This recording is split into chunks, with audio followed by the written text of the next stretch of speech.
할렐루야. 반갑습니다. 기도하고 말씀을 전하도록 하겠습니다. 잠시 기도하겠습니다. 은혜로우신 아버지 하나님 감사합니다. 오늘도 주님께서 우리를 사랑하여 주셔서 이렇게 말씀의 시간으로 하나님 영광 올려드리고, 그리고 함께 주님의 은혜를 생각하며, 그리고 하나님께서 주시는 말씀을 통해서 우리의 자신을 되돌아보고, 그리고 주님께서 기뻐하시는 삶으로 승리할 수 있도록 우리에게 귀한 말씀의 시간을 허락하여 주셨사오니, 이 말씀의 시간을 통하여서 하나님의 나라를 바라보는 귀한 시간 되게 하여 주시옵소서. 처음부터 끝까지 이 시간을 주님 앞에 위탁합니다. 우리의 심령 고수를 쪼개기도 남을 만한 운동력 있는 말씀으로 증거되게 하여 주시옵소서. 이 모든 말씀 예수 그리스도 이름으로 간절히 기도 올려옵나이다. 아멘. 할렐루야. 우리 좌우 옆 함께 인사 나누겠습니다. 인사 나누실 때 주님의 이름으로 사랑합니다, 주님의 이름으로 환영합니다. 시작.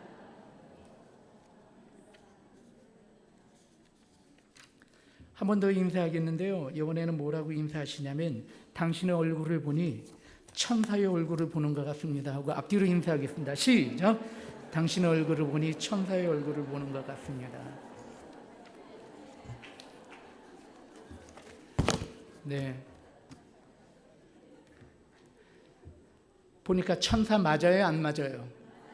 맞죠? 네, 맞습니다. 제가 이 앞에서 보는데도 다 천사 얼굴 같아요. 네, 너무너무 좋습니다. 사실 우리 믿음의 지체들과 믿음의 성도들, 하나님의 권속들, 하나님의 백성들이 이 자리에 함께 앉아 있다는 것 자체가 좋은 것입니다. 세상에 수많은 사람들, 세상에 여러 사람들이 있지만 그중 가운데서도 하나님께서 우리를 하나님의 자녀로 선택해 주시고 하나님의 백성으로 우리를 부르셨다는 것 자체가 얼마나 큰 축복입니까? 세상 사람들이 얼마나 많이 유리하고 방황하는지 아시죠?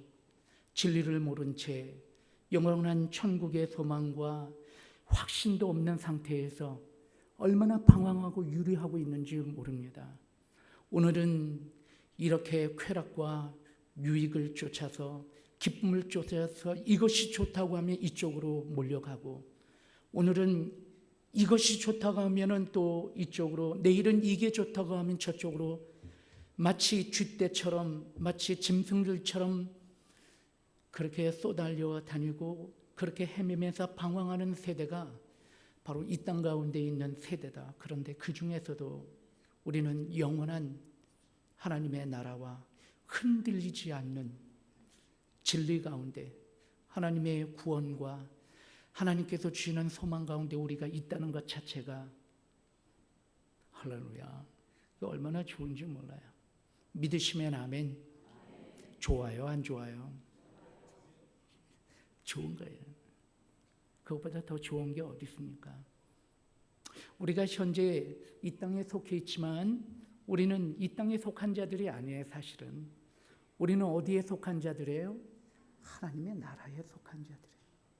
하나님 나라에 속한 자들이기 때문에 사실 우리가 이 땅 가운데 살아나갈 때 좀 어려움 당하고 주의 십자가를 지면서 조금 손해보고, 우리가 주님을 바라보면서 좀 억울해도 괜찮다. 왜냐하면 우리에게는 영원한 소망과 영원한 안식과 영원한 기쁨과 영원한 하나님의 면류관이 우리를 기다리고 있기 때문입니다. 믿으시면 아멘. 그것이 우리의 담대함이며 또 우리의 견고함입니다. 얼마나 우리가 담대한 사람들인지 모르잖아요. 우리는 이미 죽음의 문제를 해결한 사람들이잖아요. 세상 사람들은 죽음의 고통 가운데서 죽음이라고 하는 문제 때문에 참 유리하고 방황하기도 하고 어려움과 염려와 근심 가운데 있지만 우리는 이미 죽음의 문제를 해결한 사람들이에요. 우리는 살아도 하나님의 나라지만 죽어도 하나님의 나라예요. 그래서 견고한 거예요. 흔들리지 않습니다. 오늘 저는 여러분들과 함께 부흥은 예배의 회복이다 라고 하는 주제를 가지고 여러분들과 함께 말씀을 나누기를 원합니다. 많은 헌신 예배들이 많죠. 많아요, 안 많아요? 많아요. 예배 많아요, 안 많아요?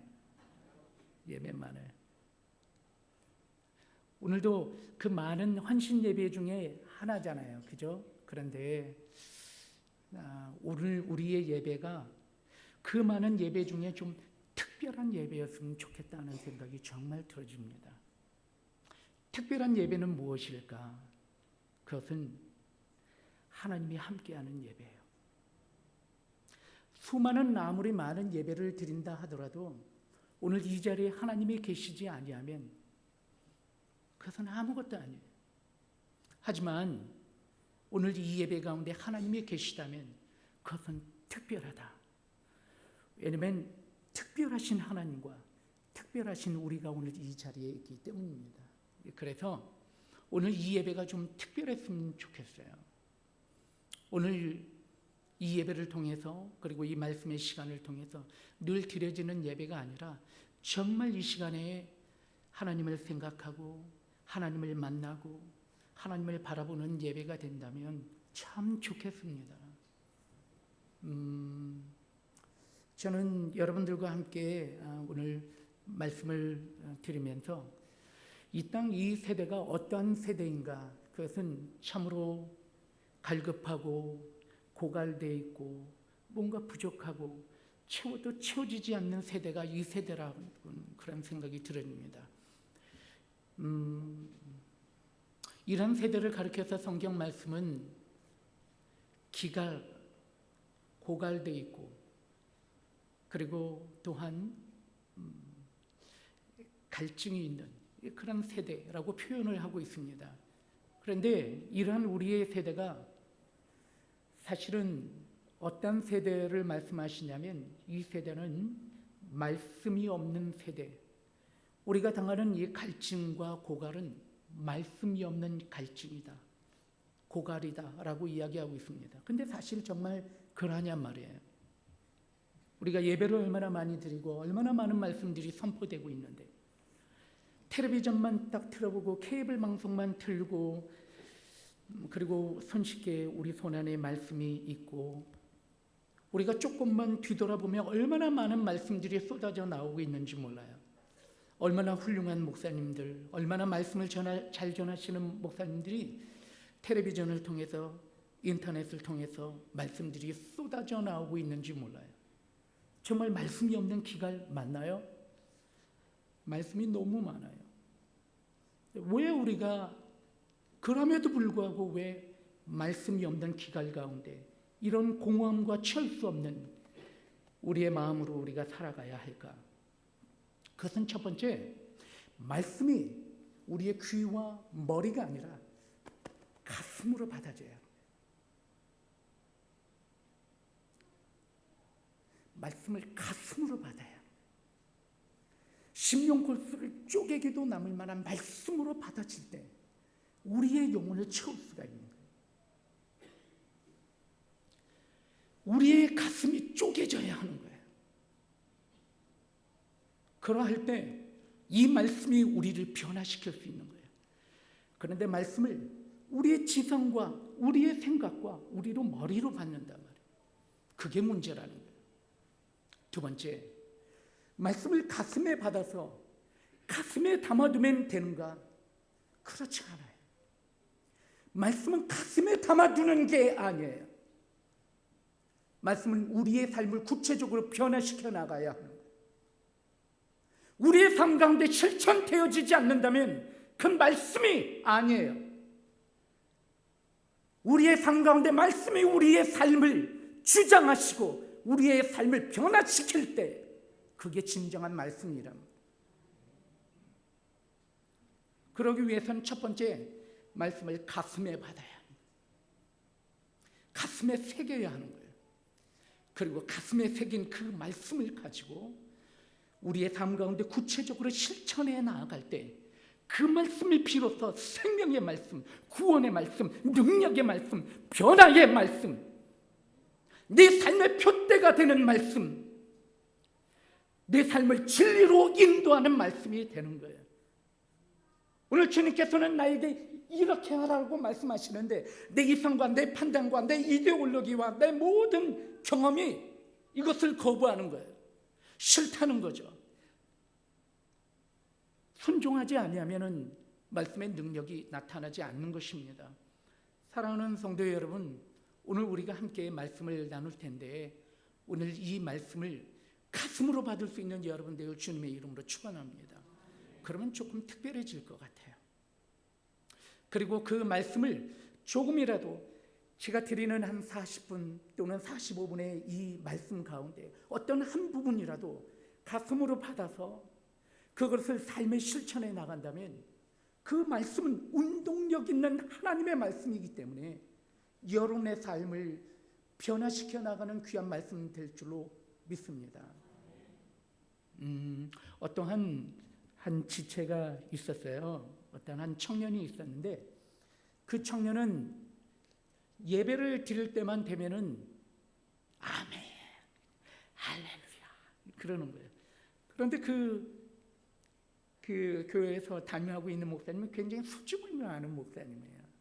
수줍음이 많은 목사님인데 이제 열심히 설교를 준비해서 강단에 서서 우리 하나님께서는 우리의 구원자이시며 우리의 반석이시며 유세이시며 하나님은 오늘도 우리의 삶 가운데 역사하시는 우리의 도움의 돌이 되시는 분입니다.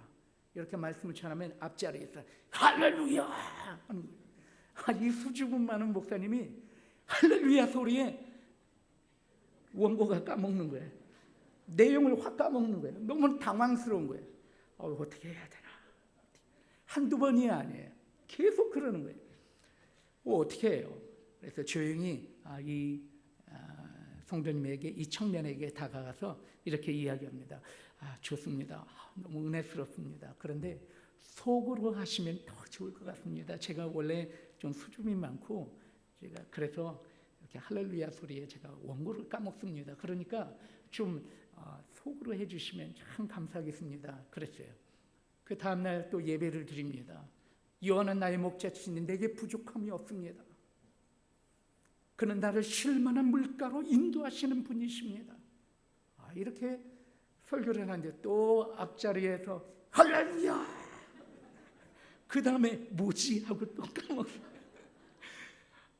그래서 할 수 없어서 어떻게 했냐면 그 형제님 보고 뒷자리에 앉으시라고 얘기를 했어요. 그래서 저 뒷자리에 앉으셨습니다. 그 다음 날에도 말씀을 전합니다. 주는 그리스도요 살아계신 하나님의 아들이십니다. 믿으십니까? 믿어야만 합니다. 주님 하면서 말씀을 전하는데 아멘 소리가 안 나와야 할 타이밍에 아멘 하는데 뒷자리에 앉아서 아멘 소리 해봐요. 그러면 어떻게 되겠어요? 앞까지 전체가 다 울리는 거예요. 그래서 목사님이 하도 안 되겠다 싶어서 이번에는 어떻게 했냐면 그 형제님을 만나서 차출주종을 이야기하면서 형제님 보니까 은혜가 많으셔서 도저히 안 될 것 같습니다. 그래서 그런데 만약에 할렐루야 아멘 소리 안 하면은 구두를 한 켤레 사드리겠습니다. 이렇게 얘기했어요. 영국에 있었을 때 한참 불황 때였어요. 그래서 신발을 보니까 신발이 다 떨어져 있는 거예요. 그래서 신발을 하나 사주겠습니다. 이렇게 이야기를 했어요. 그 다음 주가 기대돼요? 안 기대되죠? 기대되죠. 이제는 신발 때문이라도 조용히 할 거야. 기대를 했는데 딱 보니까 맨 앞자리에 앉았어요. 딱 목사님이 보이는데 딱 앉아 있는 거예요. 왜 그랬을까요? 그래서 목사님 얼굴을 보면서 신발, 구두 이러면서 맨 앞자리에 앉은 거예요. 이제 또 말씀을 전하십니다. 여호와는 나의 목자시니 내게 부족함이 없으리로다. 쭉 말씀을 전하면서 오늘도 주 예수 그리스도를 믿으세요. 예수 그리스도는 우리의 친구가 되어주시는 분입니다. 오늘도 주님께서는 여러분의 문을 두드리고 계십니다. 하면서 그 청년의 얼굴을 딱 보니까 얼굴이 시뻘개요. 참고 있는 거예요. 그리고 난 다음에 직감적으로 느꼈어요. 뭐냐면 오늘 틀렸구나. 오늘 틀렸다. 그리고 계속해서 말씀을 전하면서 예수 그리스도는 우리의 친구이시며 오늘도 여러분을 붙잡고 계십니다. 우리는 힘이 없어서 때로는 주님의 손을 놓지만 주님은 우리의 손을 놓지 아니하시는 분입니다. 앞자리에서 하고 있다가 드디어 할렐루야. 예배가 다 끝나고 난 다음에 그 목사님이 그 청년한테 다가가서 알겠습니다. 마음대로 하세요. 저는 할렐루야 마음대로 하시고 아멘 소리 마음대로 하세요. 그렇지만 제가 우리 형제님이 그렇게 하더라도 제가 원고를 까먹지 않을 만한 훈련을 제가 대신하도록 하겠습니다. 이렇게 해서 은혜스럽게 예배를 드렸다고 하는 믿거나 말거나 영국에 있었던 이야기입니다. 예배란 무엇일까 생각을 해보면 예배는 감격이에요. 감격. 예배는 무엇입니까? 예배는 하나님을 만나는 거예요. 하나님은 도대체 어떤 하나님이세요? 하나님은 오늘도 우리 가운데 계신 하나님, 우리를 구원하시는 하나님. 하나님은 자기 자신의 몸을 이 땅 가운데 더럽고 추한 죄인의 몸으로 오셔서 자기의 몸을 찢어 가시면서 우리를 구원하여 주신 그분이 우리 하나님이세요. 하나님은 우리에게 영원한 소망을 허락해 주시고 오늘도 작은 신음에도 응답하시는 하나님이시고 상한 갈대를 꺾지 아니하시고 꺼져가는 등불을 끄지 아니하셔서 오늘도 우리를 붙잡고 계신 하나님이 그 하나님이시란 말이에요. 근데 그 하나님이 우리를 많은 사람 중에서 하나님의 자녀로 삼아주시고 그리고 오늘 우리를 붙들어 주셔서 오늘도 영원한 소망 가운데 주님의 몸된 교회를 섬기게 하시고 그리고 우리를 하나님의 친구로 또한 삼아주셔서 영원한 안식과 영원한 평강 가운데 나아가게 하시는 하나님, 그분이 우리 주 하나님이세요. 그 하나님이 오늘 여러분과 함께 하시는 거예요. 그 하나님이 오늘 여러분을 부르셨어요.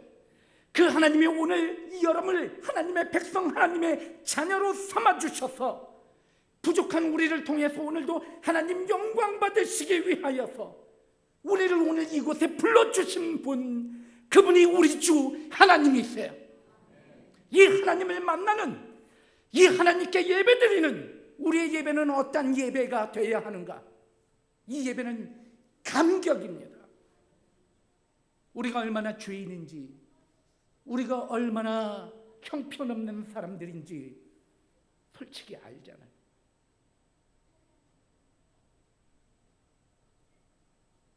우리가 오늘 여기 거룩하게 이렇게 멋지게 이렇게 있지만 우리의 속을 들여다보면 형편없어요. 솔직히 너무 부끄러워요. 그럼에도 불구하고 하나님께서는 우리를 하나님의 자녀로 삼아주셨단 말이에요. 그리고 우리를 통해서 영광 받으시기를 기뻐하시는 하나님. 그럼에도 불구하고 그 하나님이 오늘 우리를 부르셔서 우리가 이 자리에 있는 거예요. 그러므로 예배는 축제예요. 축제예요. 예배는 너무나 기쁜 거예요. 그런데 인상 쓰고 앉아있다. 잘못됐어요. 매우 잘못된 거예요. 기뻐야 하는 거예요. 즐거워야 하는 거예요. 솔직히 말하면. 우리 저옆 다시 한번 인사하겠습니다. 인사하실 때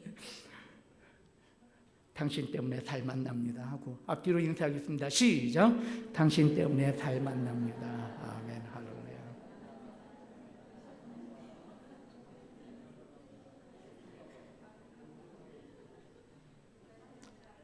아우 좋아요. 너무 좋으네요. 앞에서 보니까 너무 좋습니다. 예배를 드릴 때 예배는 감격이에요. 이런 하나님을 만나는 게 우리 예배란 말이에요. 그러니까 얼마나 감사한지 몰라요. 그래서 앞으로 여러분들 예배 드릴 때는 인상 쓰고 있어야 되겠어요? 웃어야 되겠어요? 웃어야 돼요. 웃어요. 밝게 기쁨으로. 할렐루야. 기쁨으로. 저는 개인적으로 예배를 드릴 때 예배는 끊임없이 반응해야 진정한 예배라고 생각을 해요. 반응해야 되는 거예요. 우리 목사님께서 말씀을 전하시잖아요. 하나님의 말씀을 대언해서 전하잖아요. 그러면 그 말씀 전하는 거에 끊임없는 반응을 해야 됩니다. 여러분, 기타 줄을 치면은 기타가 울리잖아요. 그래서 현 하나하나가 서로 코드에 맞춰서 화음을 이루면서 아름다운 연주를 해요. 튕겨도 울리지 않는 현은 뭐예요? 그 무기잖아요, 무기. 그건 악기가 아니에요. 무기지, 무기. 찌르는 거예요, 그것을. 하나님께서 여러분을 악기 삼아서 연주를 하시기를 원하셔요. 여러분의 마음과 여러분의 삶을 움직이기를 원하세요. 진동시키기를 원하는 거예요. 그런데 너무 굳어져 있는 거예요. 네 자신과 마음과 내 삶이 진동하지를 않아. 울리지를 않아. 도대체 움직임이 없어. 그럼 상처 주는 거예요. 무기가 되는 거예요. 무기. 하나님께서는 여러분의 삶을 통해서 연주하시며 소리를 내기를 원하시는 거예요. 아름다운 소리, 하모니를 내기를 원하셔요. 끊임없이 진동해야 돼. 울려야 되는 거예요. 목회자가 강단에 서서 설교를 할 때 은혜 받을까요? 안 받을까요? 은혜 받아요. 목사도 은혜를 받아야 강단에 서요. 말씀을 전할 때 하나님께서 함께 하심을 느껴요. 목사님 다. 나도 말씀을 전하면서 은혜를 받아야 강단에 설 수가 있는 거예요. 끊임없이 진동하는 거예요. 끊임없이. 함께. 예배는 함께. 소고를 쳐도 춤을 추지 아니하고 피리를 불러도 노래하지 않는 세대. 여러분, 그러한 세대가 정말 얼마나 삭막한 세대인지 몰라요. 강단에서 말씀이 선포되는데 말씀에 반응하지 않는다면 그건 잘못된 거예요. 끊임없이 반응할 수 있는 여러분 되길 주님의 이름으로 축원드립니다. 마음을 열어야 되는 거예요. 오픈해야 되는 거예요. 영혼을 열어야 되는 거예요. 그럴 때 하나님께서 역사하시는 거예요. 오늘 저는 여러분들과 함께 성경 말씀을 나눌 때 요한복음에 있는 말씀을 가지고 말씀을 나누려고 합니다. 말씀의 배경과 말씀의 내용은 이러합니다. 예수 그리스도께서 이제 예루살렘에 갇혀서 성전 청결 사건 청결을 하시고 난 다음에, 그리고 난 다음에 예수 그리스도께서 이제 본향이신 가버나움 갈릴리 나사렛으로 다시 제자들과 함께 돌아가기를 원하셨어요. 그래서 예루살렘에서 그리고 유다에서 복음을 전하고 난 다음에 어디로 다시 올라가기를 원했냐면 갈릴리 나사렛으로 가려고 했어요. 그런데 가기 위해서는 꼭 거쳐야 하는 지역이 하나 있었어요. 그 지역이 사마리아예요. 사마리아 땅을 거쳐서 갈릴리로 갈 수가 있어요. 그런데 많은 유대인들은 이 땅을 가지 않아요. 그래서 이 유대에서 이 예루살렘에서 나사렛으로 가기 위해서는 요단강 동편으로 거슬러 돌아서 2배의 거리를 돌아서 가게 돼요. 왜 그러는지 아세요? 말씀드릴게요. 이제 예수 그리스도께서는 이제 갈릴리 나사렛으로 돌아가기 위해서 많은 사람들이 사마리아 지역을 피해서 갔지만 예수 그리스도는 사마리아 지역을 관통해서 수가라고 하는 마을로 가시게 되었어요. 왜 그들이 그렇게 돌아갔냐면 이러하기 때문에 그런 거예요. 이스라엘은 북이스라엘과 남유다로 나뉘어지게 돼요. 이 북이스라엘은 BC 722년에 아수르에 의해서 완전히 멸망당하고 맙니다.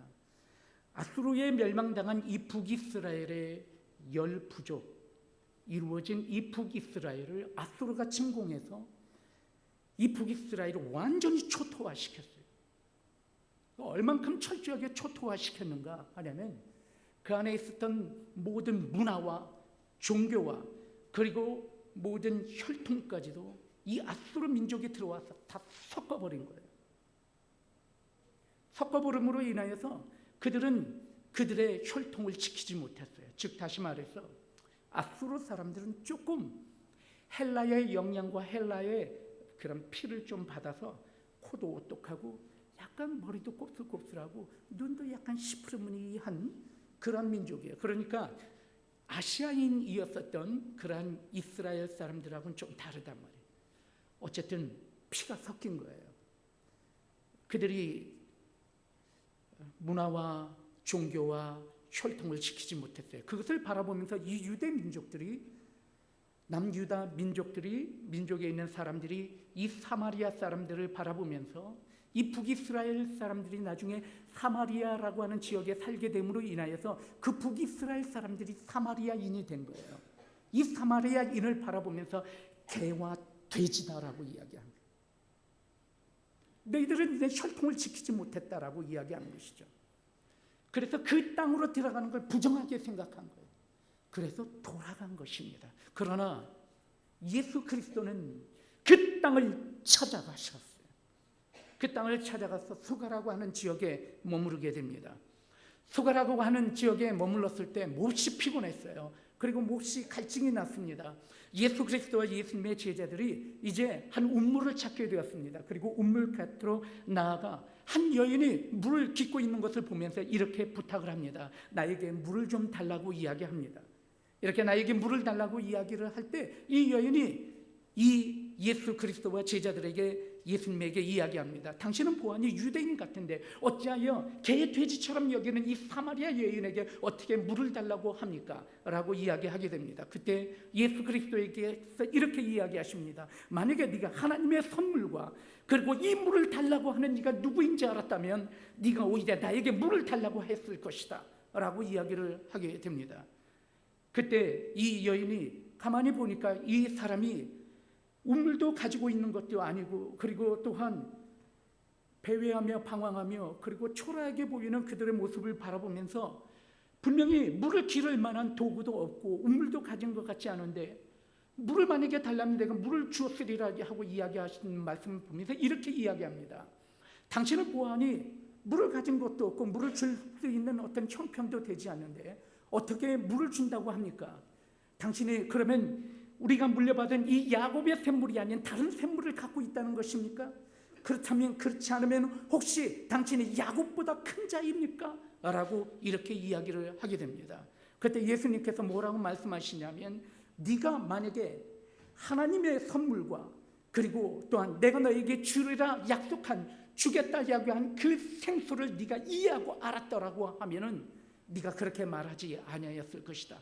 내가 주는 생수는 이 땅에서 먹는 네가 기르기 위해서 온 것과 같지 않아서 내가 주는 생수는 이것을 먹으면 영원히 목마르지 아니하고 그리고 영원히 가라지 않는 그런 물이로다 라고 이야기를 하게 됩니다. 그때 이 여인의 이야기를 합니다. 그런 물이 있다고요?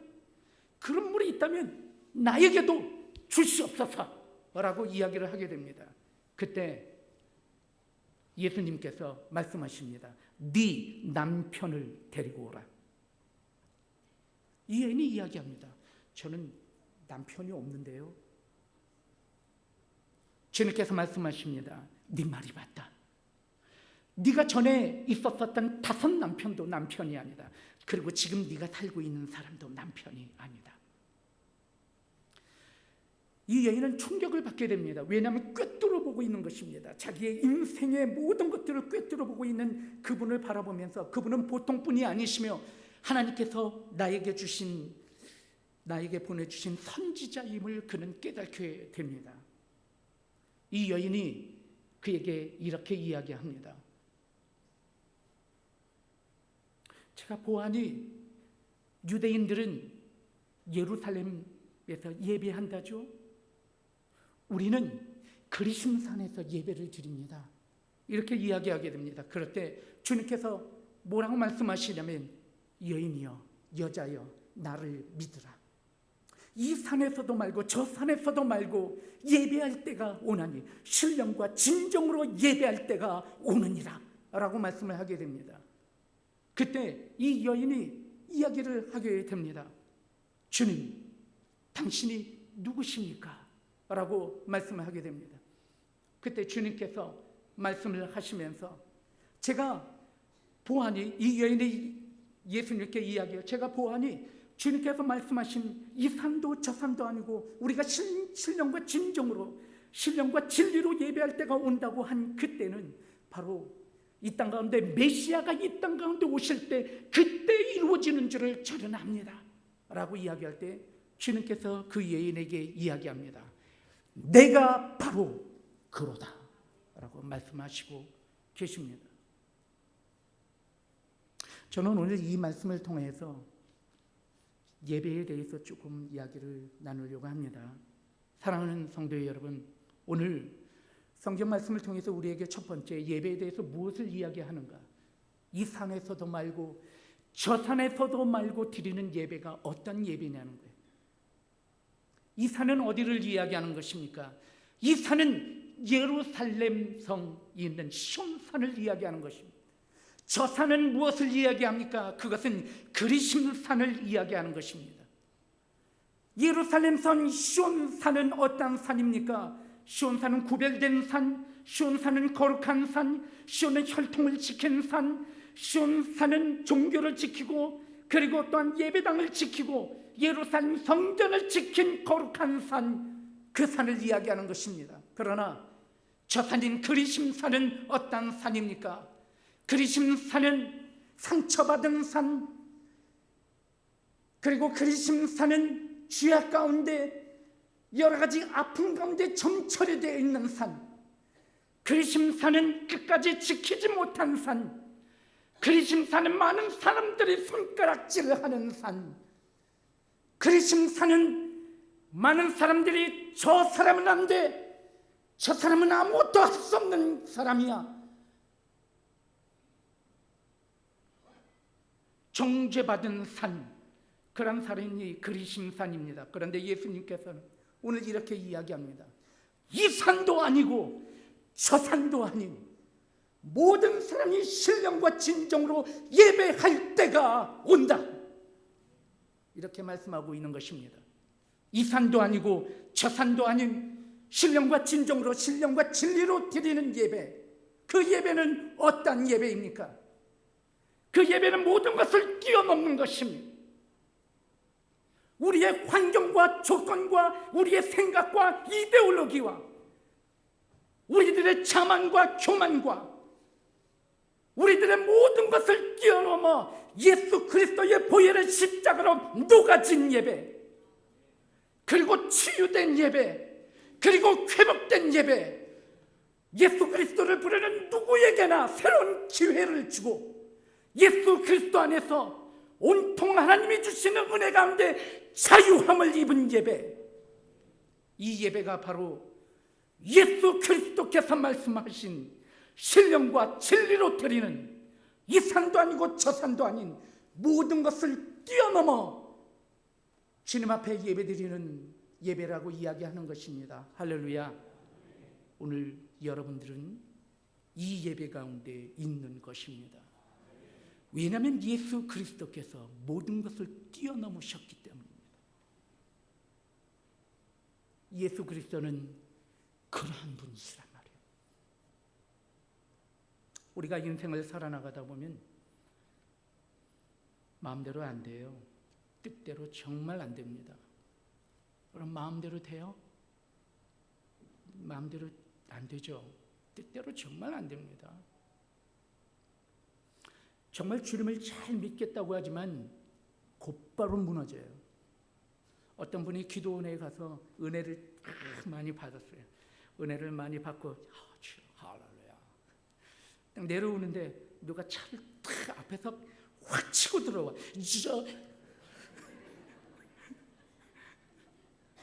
욕이 튀어나오는 거예요.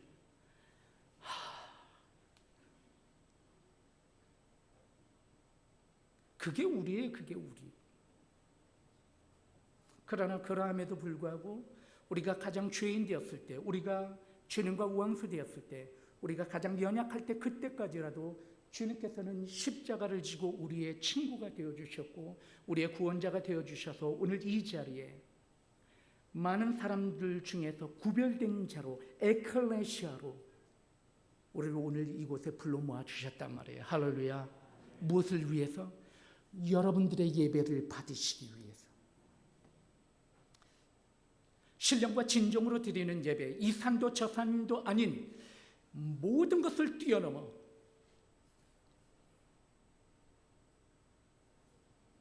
종교와 갈등과 사회와 문화와 피부와 모든 것을 뛰어넘어 우리가 하나 될 수 있는 예배, 그 예배가 바로 우리가 지금 드리는 예배란 말이에요. 우리의 예배가 어떻게 해야 되겠어요? 야, 저 사람은 나하고 좀 다른데? 새로 누가 성도님이 딱 오셨어요. 머리가 왜 저래? 이상해. 말씨가 이상한데? 딱 봐서 판단하고, 그거는 잘못된 거예요. 하나님께서 나 같은 사람을 사랑하셔서 하나님의 자녀 삼아 주셨다면 저 사람도 하나님께서 사랑해 주신 거예요. 나하고 저 사람은 다를 것 같아요. 제가 목회를 하면서 참 많은 걸 느끼는데 내 인생만큼 남의 인생도 중요하다는 거 정말 생각해야 돼요. 내 인생만 하나의 세상이 아니라 저 인생도 하나님의 세상이란 말이에요. 존중해 줘야 되는 거예요. 모든 것을 뛰어넘어 우리 가운데 오신 분은 우리가 모든 것을 뛰어넘어 하나가 되게 하시고 모든 것을 뛰어넘어 하나 된 은혜로 주님 앞에 나아가며 그리고 예배를 받으시길 원하시는 하나님이신 줄 믿을 수 있는 여러분 되길 주님의 이름으로 축원드립니다. 신령과 진정으로 드리는 예배에 대해서 두 번째 하게 말씀을 나누기를 원합니다. 신령과 진정으로, 신령과 진정, in spirit and in truth라고 이야기를 하고 있어요. 근데 옛날 그 개역 성경에 보면 신령과 진정으로라고 했는데 개역 개정에 보면 신령과 진리로 이렇게 이야기를 하고 있어요. 똑같아요. 무엇을 이야기하며 먼저 신령이란 무엇인가에 대해서 함께 좀 이야기를 나눕시다. 여러분, 신령, in spirit, 그의 영으로, 그런 뜻이에요. 하나님의 영으로 예배를 드려야 된다라고 이야기하고 있어요. 하나님의 영으로. 신앙생활이 뭘까 생각을 해보면 신앙생활이란 첫 번째, 신앙생활의 시작은 하나님을 만나야 하는 거예요. 하나님을 만나지 않고 신앙생활을 한다는 것은 종교생활하는 거예요. 그건 신앙생활이 아니에요. 종교생활. 여기 계신 분들은 종교생활 하시는 분은 없죠. 하나님을 만나야 진정한 신앙생활의 시작이 되는 거란 말이에요. 하나님을 만나면 어떻게 돼요? 깨지는 거잖아요. 하나님을 만나면 다시 일어서잖아요. 그러니까 그런 역사들이 우리 가운데 있어야 되는 거예요. 하나님을 만나지 않고 하나님이 없는 건 껍데기예요. 뭐만 하는 척하는 거예요. 몸 하는 척하는 것 갖고는 신앙생활 계속할 수가 없어요. 솔직히 말하면 몸 하는 척하는 거는 한 5년, 10년 지나면 떠나가요. 그러나 신앙생활을 하는 사람은 떠나지 않아요. 왜냐하면 하나님을 만났기 때문에. 하나님을 만난 사람은 떠나지 않는 거예요. 하나님을 첫 번째 만나는 게 신앙생활의 시작이란 말이에요. 하나님을 만난 사람들 얘기를 들어보면 별 희한하게 화장실에서 하나님 만나기도 하고 어떤 사람은 기도원에서 하나님 만나기도 하고 어떤 사람은 병실에서도 만나기로 하고 뭐 하나님 만나는 게 여러 케이스예요. 그래요? 안 그래요? 옆 사람 한번 물어봐요. 당신은 어떻게 하나님 만났습니까? 시작! 당신은 어떻게 하나님 만나셨습니까?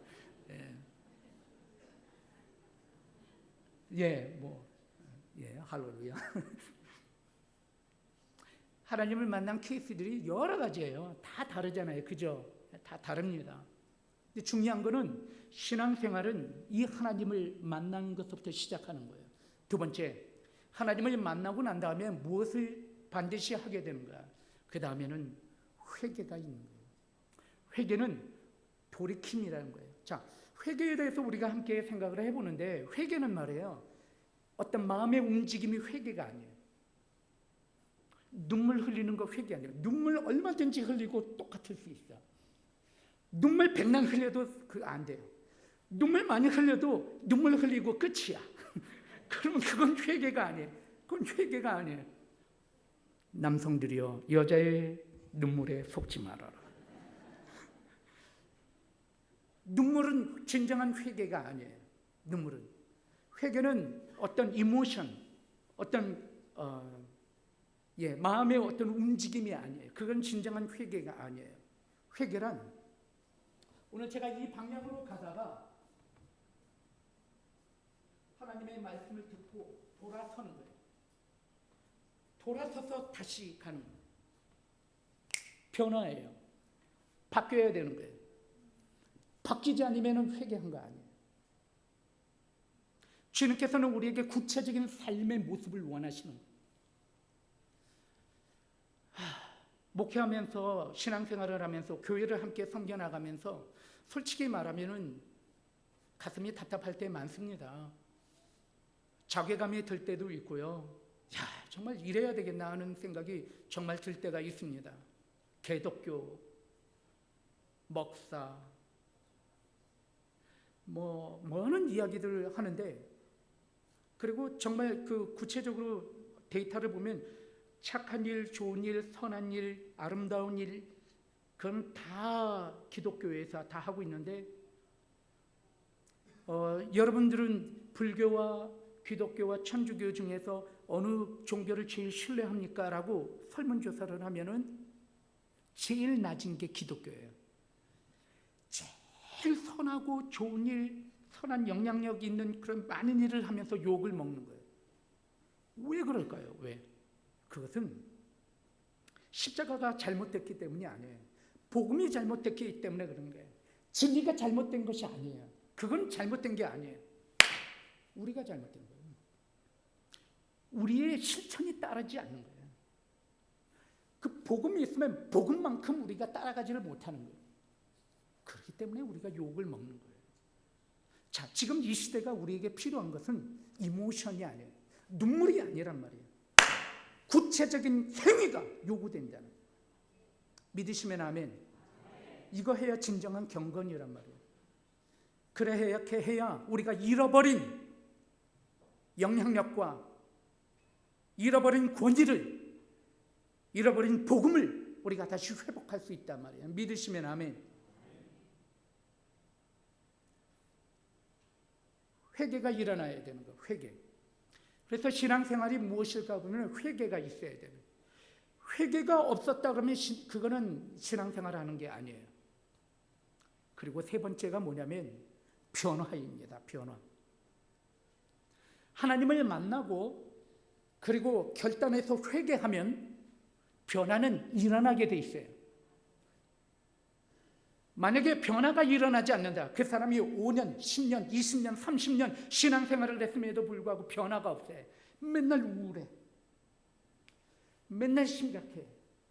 맨날 화가 맨날 나 있고, 맨날 똑같이 나쁜 짓 하고, 맨날 게으르고, 맨날 거짓말하고, 맨날 그래. 변화가 전혀 없어. 그 이유가 뭔지 아세요? 첫 번째, 하나님을 만나지 못했다. 아직. 신앙생활 5년, 10년, 20년, 30년 한 게 중요한 게 아니에요. 구체적인 변화가 일어나지 않았다면 하나님을 아직 만나지 못했다. 진정한 회개가 그 가운데 있지 않았다. 두 번째 이유가 있어요. 또 하나님도 만났어. 진정한 회개도 했어요. 돌이키기도 했고 노력도 해요. 그런데 변화의 역사가 좀처럼 일어나지 않아요. 그럼 뭔지 아세요? 내가 제한하고 있는 거예요. 나의 아집, 나의 고집, 나의 쓴뿌리, 아직도 내 안에 있는 시커먼 속사람이 이 하나님의 은혜를, 하나님께서 우리를 통해서 이루고자 하시는 아름다운 삶, 풍성한 삶, 능력의 삶, 영향력 있는 삶, 참 자유의 삶, 기쁨이 넘치는 삶, 감사하는 삶, 이 삶을 누가 맡고 있는 거예요? 내가 맡고 있는 거예요. 그게 이유란 말이에요. 그러므로 신앙생활을 한다는 게 무엇이냐면 변화가 있어야 되는 거예요. 여러분 가운데는 정말 변화가 있기를 주님의 이름으로 축원드립니다. 다음에 와서 혹시 더 많이 변화가 되시죠. 할렐루야. 진짜 뭐가 바뀌었는지 모르겠지만 엄청 바뀌어 있는 거예요, 막. 근데 그렇게 될 줄로 믿습니다. 아니, 이미 그렇게 되어져 가고 있습니다. 왜냐하면 이 신앙이라고 하는 것은 완료된 게 아니에요. 되어져 가는 거예요. 그래서 우리에게 소망이 있는 거예요. 목사는 목사 안수 받는다고 의 목사가 아니에요. 목사도 되어져 가요. 하물며 성도야 어떻겠어요? 성도도 되어져 가는 거예요. 지금 우리의 모습은 너무나도 연약하고 형편이 없고 볼품이 없어요. 내 모습을 바라보면 너무 주여. 하지만 그래도 우리가 하나님의 부르심에 아멘하고 나아가는 이유가 뭐냐면 하나님께서는 나를 만들어가고 계시기 때문에 그런 거예요. 옆에 있는 분 한번 쳐다보세요. 한번 이렇게 봐보세요. 되어져 가고 있어요? 안 되어져 가고 있어요? 되어져 가고 있네. 되어져 가고 있어요. 안 되어져 가고 있어요? 되어져 가고 있죠? 그대로예요? 이게 우리의 소망이란 말이에요. 여러분, 우리 교회, 주님 사랑 교회, 어떤 때 보면은 좋지 않은 모습 있을 수 있어요. 어떤 때 보면 이거는 아닌데. 하지만 그럼에도 불구하고 우리가 이곳에서 함께 주님을 섬기며 사랑하며 나아가는 이유가 무엇이에요? 우리는 모두 다 되어져 가고 있기 때문에. 이것이 우리의 소망이에요. 이것 때문에 우리가 붙잡고 있는 거란 말이에요. 우리의 이 모습이 다 된 거라고 생각을 해봐요. 아유, 누가 여기 있어요. 그런데 되어져 가고 있는 희망과 소망이 있단 말이에요. 신앙생활이란 변화예요. 하나님을 만나고 회개하고 변화되어 나가는 거예요. 이 시작이 무엇이냐면 in spirit, 그의 영 가운데 있을 때. 이거 하나 꼭 기억하십시오. 다른 거 다 포기해도 하나님의 영이 내 가운데 떠나가지 않도록. 오늘 예배를 드릴 때 하나님의 영 가운데 푹 잠길 수 있도록 집중하시는 거예요. 그리고 우리의 마음을 활짝 열고 주여 오시옵소서, 내가 지금 당신을 기다리고 있습니다. 나에게 오시옵소서. 그럴 때 하나님께서 여러분을 움직이시고 변화시켜 주실 줄로 믿습니다. 혹시 여러분의 삶 가운데 좌절과 낭만과 아픔과 슬픔과 우울함과 여러 가지 근심과 걱정과 염려 가운데 있습니까? 그래서 끝났다. 혹시는 이거 안 되겠구나. 그러는 분들 혹시 계십니까? 실망하지 마세요. 우리는 되어져 가고 있어요. 지금도 주님께서 만들어가고 계시는 거예요. 주님 사랑교회, 와우, 비전이 넘치는 교회예요. 꿈이 있는 교회예요. 우리 주님이 계시니까. 이것이 신령이에요. 영으로 드리는 예배란 말이에요. 그러면 진리로 드리는 예배, 진정으로 드리는 예배가 무엇인가? 야곱을 생각을 해보면 야곱은 말이에요, 정말 형편없어요. 도대체 어째 저러냐 할 정도예요. 아버지 속에서 축복권도 가로채죠.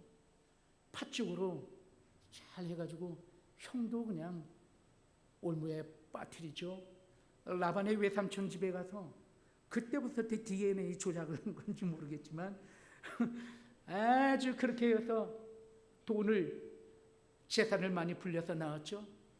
그리고 자기 형 에서를 만나는데 자기가 직접 안 나가. 먼저 선물부터 쫙 보내는 거예요. 양과 염소와 낙타를 먼저 다 보내고, 그리고 연약한 자기의 아내들을 보내요. 그러고 난 다음에 자기가 싹 가. 마음을 완전히 녹여놓고 난 다음에 가. 야곱은 너 지렁이 같은 야곱아 이야기하면서 성경 말씀에 보면 야곱이 우리의 인생과 같다라고 이야기를 해요. 정말 우리 인생하고 너무나 닮았어요. 성공하고 싶고 잘 살고 싶고, 그리고 아프기 싫어하고, 그리고 여러 가지 어려운 거 싫어하고, 잘 먹고 잘 살고 싶은 그런 우리랑 너무나 비슷해요. 야곱의 인생은 우리 인생하고 너무 비슷하다 하는 생각이 들어집니다. 그 야곱이 말이에요, 딱 하나 잘한 게 있어요. 근데 야곱의 이름을 하나님께서 바꿔주셔서 뭐라고 이야기하냐면 이스라엘이라고 이름을 하리라 이야기한 거예요. 야곱이라고 하는 이름이, 발꿈치를 잡았다라고 하는 이름이 이스라엘, 하나님과 싸워 겨루어 이겼다 라고 하는 사람으로 이름이 바뀌었어요. 이런 놀라운 변화의 역사가 어떻게 일어났는가? 딱 하나 잘한 게 있어요. 야곱, 하나님을 잡았다. 하나님을 잡는데도 그냥 잡은 게 아니에요. 목숨을 다하여 잡았다. 야복강가에서 야곱이 하나님과 씨름을 할 때 여러분 골반에 있는 뼈를 치게 됩니다. 절름발이가 되는 큰 타격을 입은 것입니다. 그래도 끝까지 놓지 않았어요. 왜 끝까지 놓지 않았을까요? 두 가지 이유 때문입니다. 하나는 하나님에 대한 확신이며 하나는 절실함 때문입니다. 신령과 진정으로 예배를 드리는 예배, in truth, 진리로 예배를 드리며 진정으로 예배를 드리는 예배는 절실함입니다. 여러분 가운데 진정한 절실함이 있냔 말이에요. 하나님 앞에 진짜 약복강가에서 목숨을 걸고 하나님을 붙잡는 절실함이 여러분 가운데 있냔 말이에요. 오늘 성경 말씀을 통해서 우리에게 이야기하고 있는 이 절실함이 있는 신령과 진정으로 드리는 이 예배는 절실함에 대해서 우리에게 이야기하는 거예요. 우리는 구약시대의 제사법을 조금 알면 좋을 것 같아요. 양을 한 마리를 갖고 오면 꼭 요만한 게 제단이 이렇게 사이즈가 요 정도 돼요.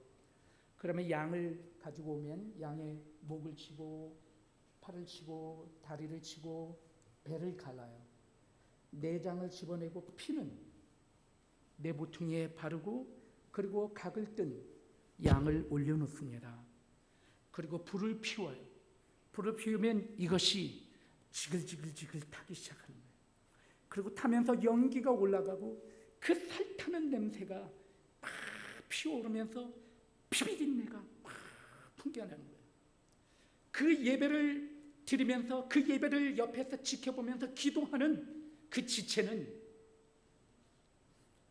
저 자리에 원래 내가 올라갔었어야 하는데, 원래는 내 죄 때문에 내가 그래야 하는데, 어린 양이 희생당하여서 내 대신 제물이 되어 하나님 앞에 올려지는 거예요. 예배란 무엇인가? 예배는 타는 거예요. 예배는 냄새가 나야 돼요. 살타는 냄새가 나야 돼요. 피비린내가 나야 돼요.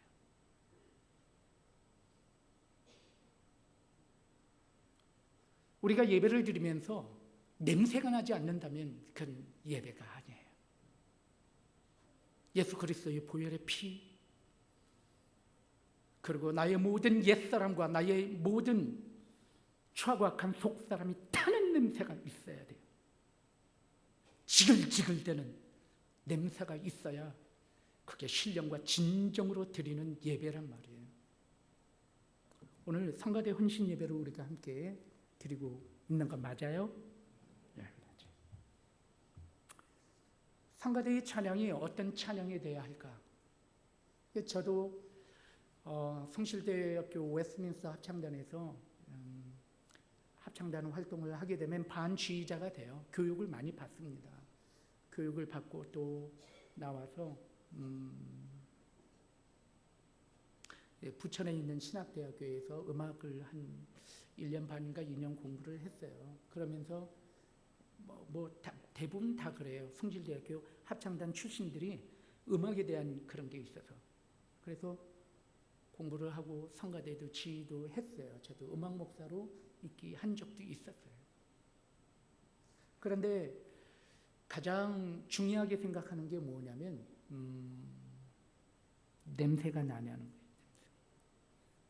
그 찬양에 예수 그리스도의 보혈의 피의 냄새가 나고 지글지글 타는 냄새가 나고 그리고 하나님 앞에 연기로 올려지는 냄새가 있냐는 거예요.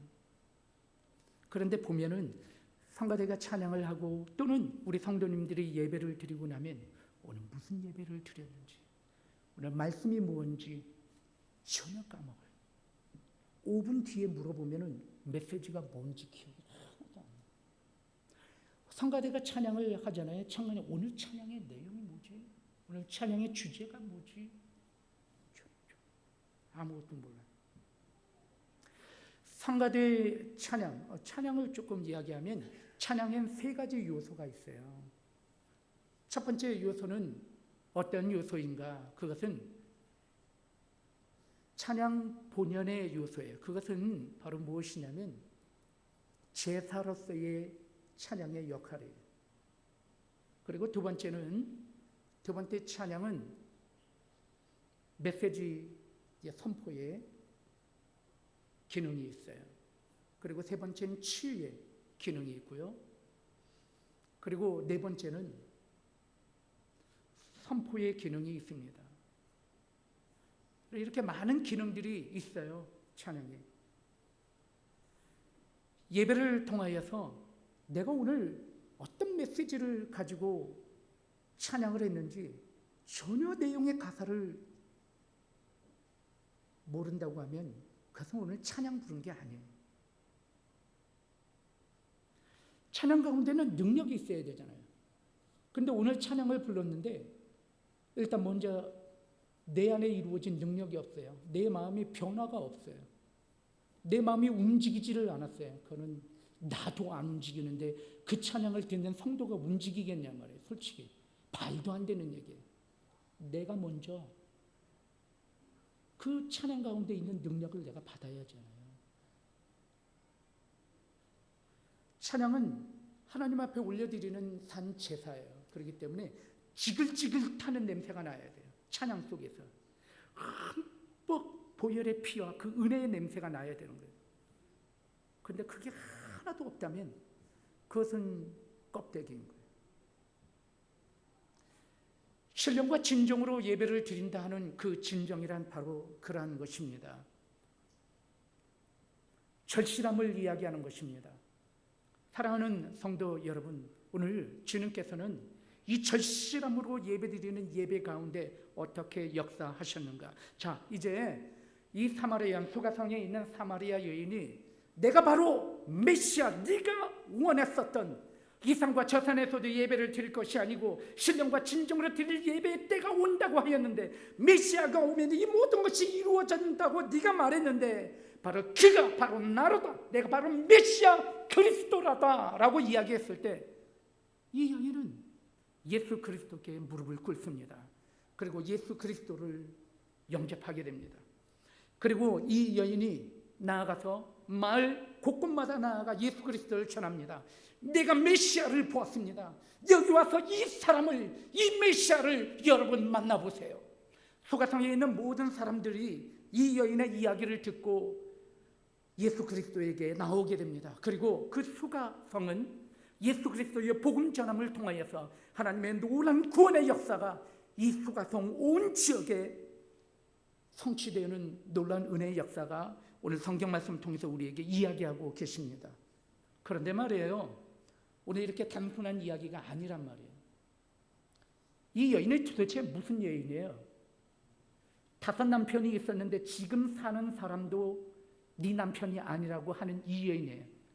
이 여인이 오늘 성경 말씀에 보면은 6시에 물을 길러 나왔다고 해요. 유대인의 6시는 우리나라 시간으로 이야기하면 정오 12시예요. 정오 12시에 아무도 사람이 없을 때, 가장 뜨거운 햇살이 비칠 때 사람들의 눈을 피해서 올 수밖에 없었던 여인, 다른 모든 사람들의 얼굴을 피해서, 낯을 피해서 몰래 나와서 물을 기를 수밖에 없었던 이 여인이 이제는 자기의 모든 빗장의 문을 열어 제껴놓고 사람들에게 당당히 나아가서 이 산에서도 아니고 저 산에도 아닌 모든 것을 뛰어넘는 하나님의 은혜, 그 은혜를 선포하시는 메시아를, 오늘도 나를 구원하신 메시아를 나는 보았습니다. 그리고 그분을 만났습니다. 이 주님을 만나보십시오 라고 이야기하면서 그 여인의 모든 사람을 초청하고 있는 것입니다. 많은 사람들이 이 여인이 어떤 여인인지 너무나 잘 압니다. 너무나 잘 아는 여자입니다. 그런데 이 여자가 당당하게 그들 앞에 서서 예수 그리스도를 만났다라고 이야기할 때 그 여인의 말을 들을 수밖에 없었어요. 왜냐하면 그 여자를 너무나 잘 알기 때문에. 적어도 이 여자가 내가 메시아를 만났다고 이야기하면서 그의 모든 부끄러움과 소치와 그리고 모든 자기 자신의 삶의 히스토리를 깨고 나와 내가 예수 그리스도를 보았고 그분이 정말 참 메시아인데 지금 그가 여기에 있다라고 이야기한 그 여인의 말을 믿을 수밖에 없었습니다. 왜냐하면 그 여인에게 변화의 역사가 왔고 하나님의 놀라운 능력이 그 여인에게 임한 것을 그들은 보았기 때문입니다. 여러분, 이 여인이 복음 전함을 보고 많은 사람들이 찾아와 함께 예수 그리스도께서 전하는 복음을 듣고 그리고 온전히 주님을 찬양하는 것입니다. 이것이 예배입니다. 사랑하는 성도 여러분, 우리는 모든 것을 뛰어넘어야만 합니다.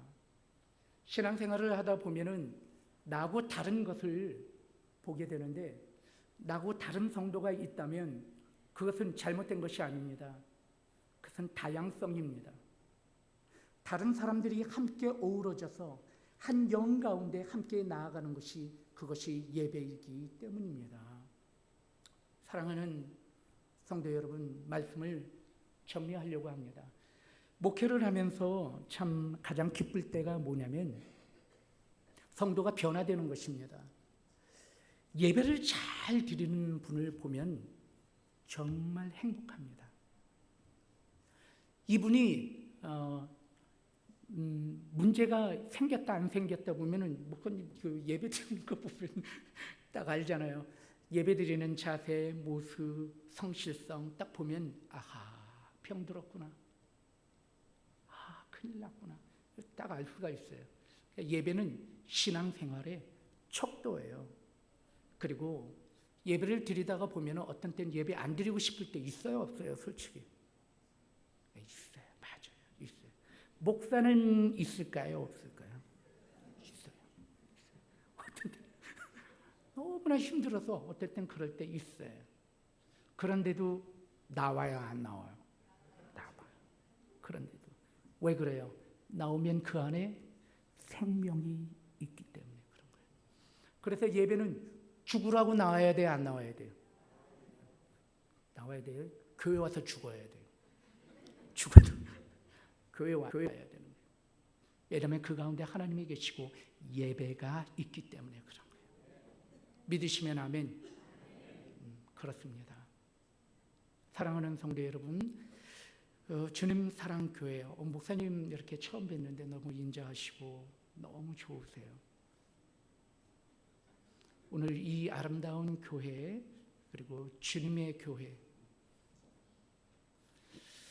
우리 너무나 좋으신 예수님께서 세우신 교회, 이 교회 함께 섬겨나가면서 저는 화성에서 목회하고 있는데 그곳에서도 계속해서 주님 사랑교회가 아름답게 변화되고 예배에 승리하고 하나님의 놀라운 영광이 크게 바라는 그런 아름다운 교회다라고 하는 소문이 화성 땅까지 늘 넘쳐 흐르기를 주님의 이름으로 축원합니다.